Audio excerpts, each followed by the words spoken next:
You're watching Inside Automotive with Jim Fitzpatrick. Good morning, everyone. I'm Jim Fitzpatrick. Thanks so much for joining me on another edition of Inside Automotive right here at CBT News. With so much change, out there in retail automotive, like EVs and tariffs and so many other things that dealers are challenged with. How do you keep everyone on the same page regarding training and development, which means so much to the dealership's bottom line? Joining us today is Eric Barbosa, who's the Vice President of Variable Operations at Cavender Auto Group, to share how his group stays ahead with a strong focus on training and development, which is so vitally important. As I said, Eric, in the opening here, if you don't have training and development, that dealer group is in trouble, right? Oh yeah, 100%. And first of all, thanks for having me on and having this conversation. I'm really passionate about training and development and all things variable. So Sure. Looking forward to the calibration. That's great. That's great. So let's jump right in here. You guys do make it a very big part of your focus each day at Cavender. Talk to us about your approach. How do you approach training and development at the group? I mean, it starts from us, the executive team, the C-suite team, the ownership. It's our initiative I started 2.5 years ago.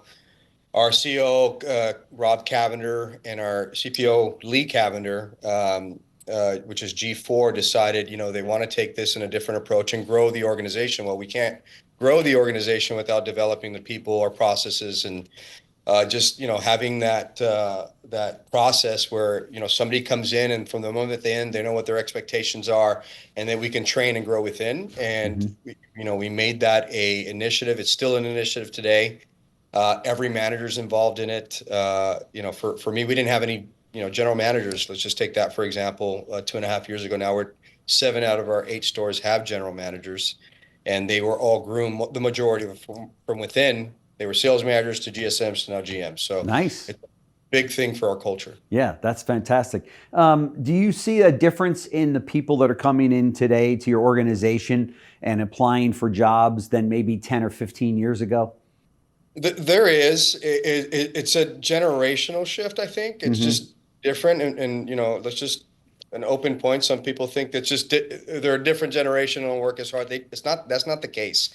They're just smarter, and technology helps them quicker than maybe what we were used to. Sure. They say, well, they don't have work ethic, or they're looking for different types of jobs, work from home. That's not the case. They just know how to use tech differently, and I think it's a plus, honestly. Yeah. That's because that's really the world we live in now in retail automotive, isn't it? It's really a tech savvy group of individuals that are really tech dependent more than anything else on driving more sales, right? That's correct. Yeah. Social media. And then how do you really, back to training them on how to use the tech properly and developing to make sure that they understand how to generate sales from that tech. So Sure. If somebody comes into your organization and has worked at other dealerships, are they ahead of the pack versus those that haven't worked in the auto industry applying for the same job? It's a tough question. Yeah, that's a good one, actually. I don't want to say that they're ahead or behind. We have a certain, culture here. Even if they've come from a different organization and want to go through, we still have to get them through Cavender training, Cavender Way training, Road to Success training, and learn our culture here. And it's different. We stop all our stores at 12, 2, 4, and 6 for quarter times. A lot of coaching, a lot of manager involvement, and some people that come from outside the organization aren't used to that. So yeah.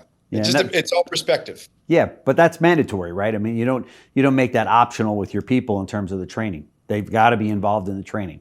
100%. Yeah, they have to be involved in the training. What do you do, Eric, with the salesperson that comes in and says, "Look, Eric, I'm going to sell you 30 cars a month, but I'm not doing your training program. I'm not."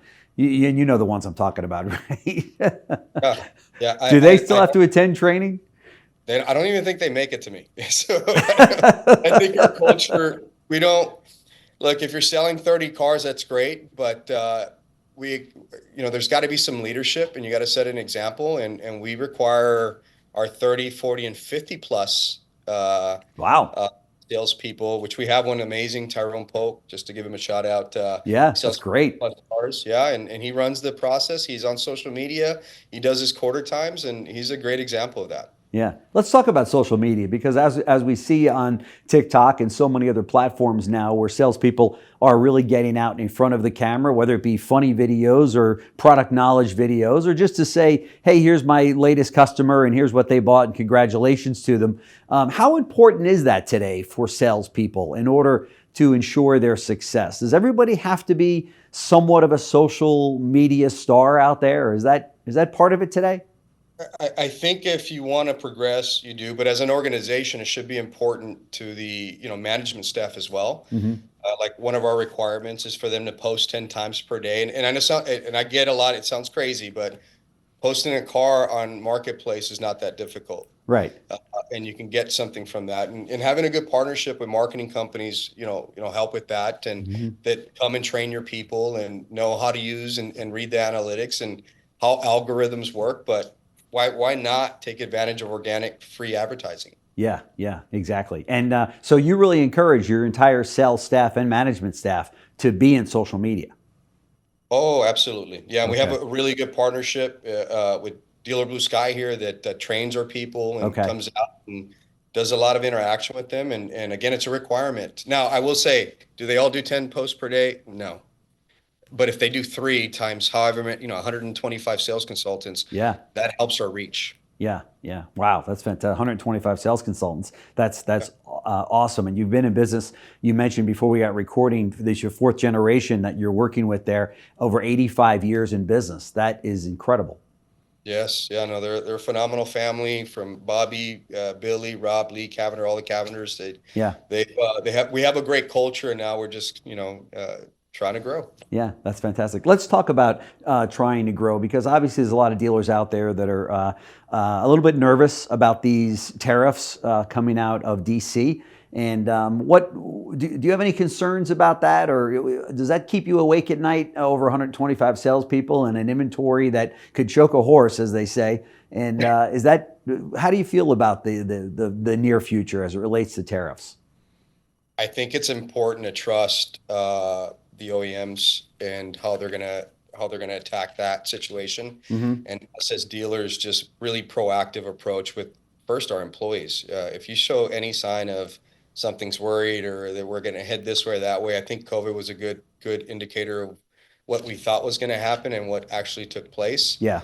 I think taking the approach of day by day, getting good information and having a strategy. And at the end of the day, we've been through so many different things. This is my 25th year in the auto industry. Wow.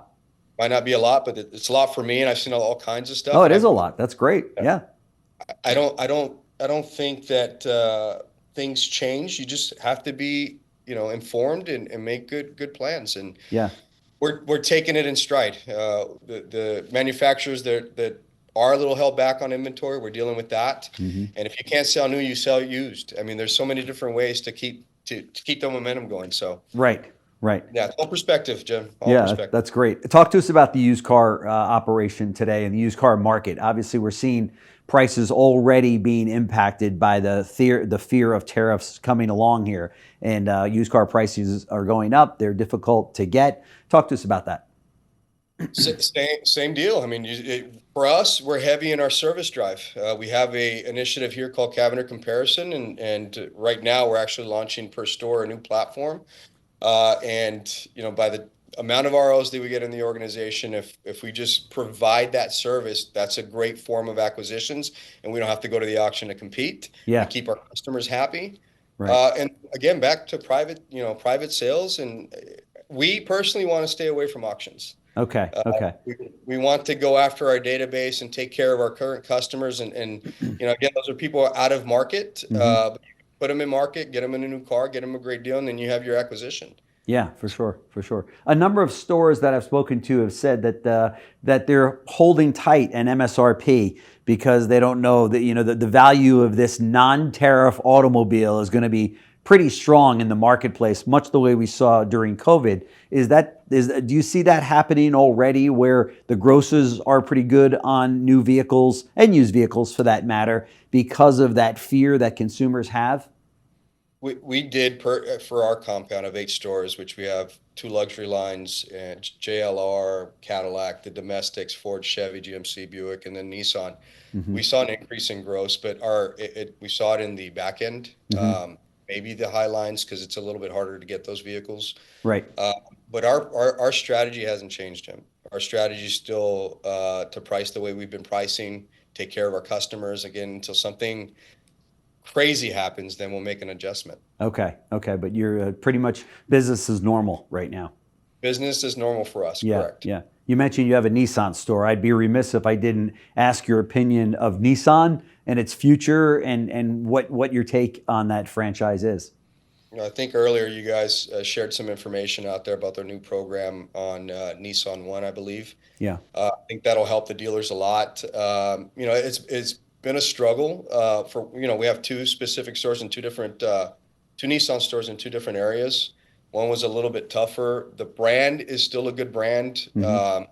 Again, goes back to strategy. There's some Nissan stores killing it, Yeah. because they have right processes. People believe in it. They're working hard, and for us, we again back to the same approach. And I think Nissan will pivot and do the right thing. And I think this is a good step, what they just did, they're announcing today. You do. You do. The incentives were getting a little crazy.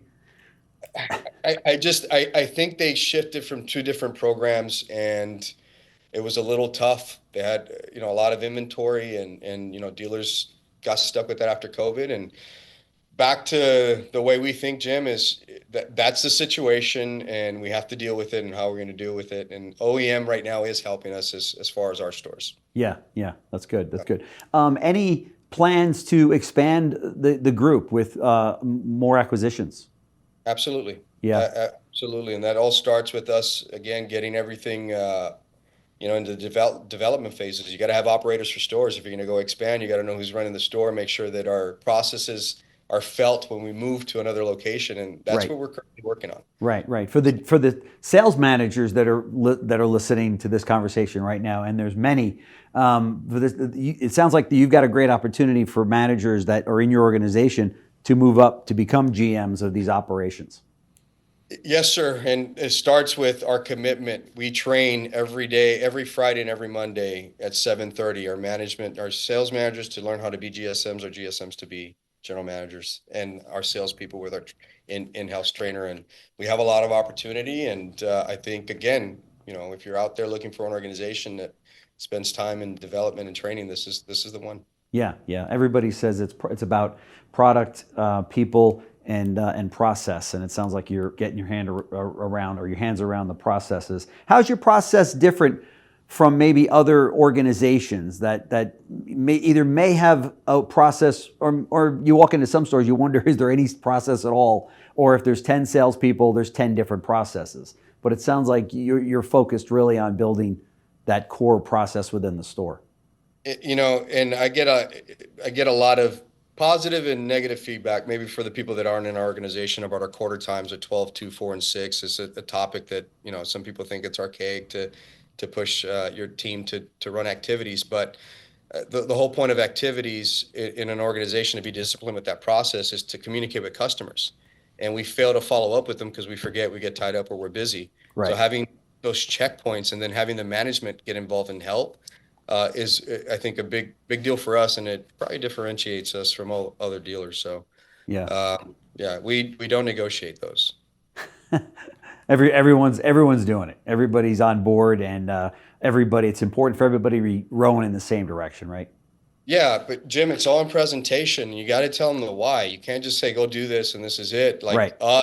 We pick up the phone and we help them and we show them. And I think that's the biggest difference. Is it's not just hey, let's tell you what to do. Let's show you how to do it. Right, right. How long, if somebody, from the time a customer says, yes, I'll take delivery of a car, how long is the process for them to get in and out of the dealership? Because that's still the number one complaint among consumers is, why does it take so long to buy a car, even after the consumer says, I'll take it, right? Yeah. Well, it's funny with different brands. It's, with our luxury brands, it's great, I think. With some of our other brands we're trying to figure it out, that maybe special finance or subprime lending, or takes a little longer for that process. Sure. We've tried a one person model before, which, it's not a bad model, but it's tough again, unless if everybody's bought in and it's out there. It's still a little struggle, but it's something that we're working on to make sure that the customer has a great experience and they're not spending hours at the dealership, because And if they are, make it productive for them and entertaining and informative, not just have Yeah, them sit waiting to get in a finance office. sure, So sure. I'd love to tell you that we're great at it, but we're working on it. Do all of the people that move up through the organization and become managers and leaders at Cavender, do they have to start on the showroom floor, or would you ever go outside the organization to either bring in an F&I manager or a sales manager or somebody that's over the sales team and influences the sales team, but actually never sold vehicles? Um, Good question. No, we've hired a lot of great talent that either hasn't been in this industry or even, from another or in the industry, but, just a different organization. Yeah. They don't have to have that. We'd love to train them. We got all kinds of people here. We have a marketing department that's really effective. Our public relations director is from the military, no automotive experience. Okay. Our culture index guy, Blake Fincher, who's wasn't automotive either. He came from oil and gas. Okay. So yeah. So yeah, that's not one of the prerequisites, which I think a lot of dealers have made that mistake over the years, in my opinion, in my humble opinion, that they take it's like you've got to have car experience before you can do anything else in the business. But yet, as a dealer, I've hired people from finance companies and such to go on to be great F&I managers, and they never hit the showroom floor, Yeah. And another one is women in automotive. They absolutely crush it in every position. That, Eric, is an entirely other show that we need to do because I couldn't Yes. agree more. There's no question about it. But as you know, sometimes the long hours, if they've got families and they'd want to make the school plays and what have you, it seems to be more on the female. That it's harder on the females in the industry than the males when there's a family involved, right? Although males, guys want to attend their kids' little league games and soccer games and what have you, but it seems like that's always on the mother rather than the father.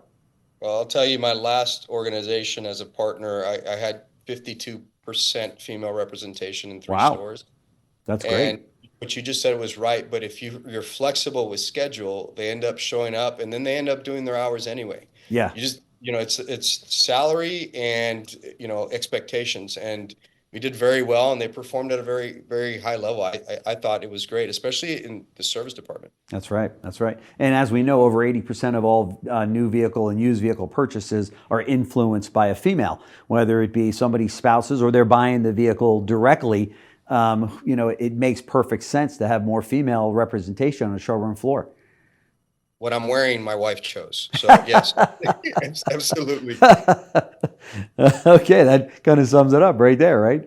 But I mean, it's true. You've seen so many times when you'll turn the numbers around to somebody on this brand new pickup truck, and they say, "Well, time out. I really got to go home and get, talk to my wife about this, so to speak. All I the don't want time. to just drive home with $1,000 car payment that she hasn't even heard of yet, right?" Well, not only that, for the customer experience, that maybe they're buying a car without the husband and feel uncomfortable, but That's right. that conversation needs to happen. Yeah, I agree, Yeah, yeah. 100%. No question about it. We just came off of a pretty decent quarter in the first quarter of 2025. It sounds like April was another strong month. Did you see that to be the case as well at your group? I'll throw you some numbers from 23. We were up 41%. From 24, we were up 19%, and now we're Wow. headed for another, I think, 20% this year. So Wow, that's fantastic. yeah, things are again. I think it's all here though. It's Yeah, mindset and how you approach, your sure. daily needs. Yeah. Yeah, it's interesting because COVID ended up being a pretty powerful thing with a positive impact on the auto industry, retail automotive industry, I should say. And then it looks like here we are at the tariffs. And, ever since the tariffs were announced, it's been a pretty brisk sales pace, right? Whether it be March, April, or now going into May, right? Yes, sir. Yeah, Yeah, totally agree. that's pretty cool. Anything that keeps you up at night about the industry? It's usually with people, losing people, retention. Yeah, I think that's the number one thing that probably, to make sure that we have all our touch points, that we're doing everything possible as stewards and leaders to give our people what they need, because that's our biggest asset. yeah, As far as all the things that's marketed and, marketing strategies and inventory, some of those things you can't really control. yeah. You can control, what you do at the store and how you treat your people. So that's probably my number one thing. Yeah. Eric Barbosa making a huge commitment to training and development of his people. Vice President of Variable Operations for Cavender Auto Group. Thank you so much for joining us on the show. Very much appreciate it. Love to do a follow-up with you to see how things are moving along. Appreciate it, Jim. Thank you, guys. Awesome. Thanks. Thanks for watching Inside Automotive with Jim Fitzpatrick.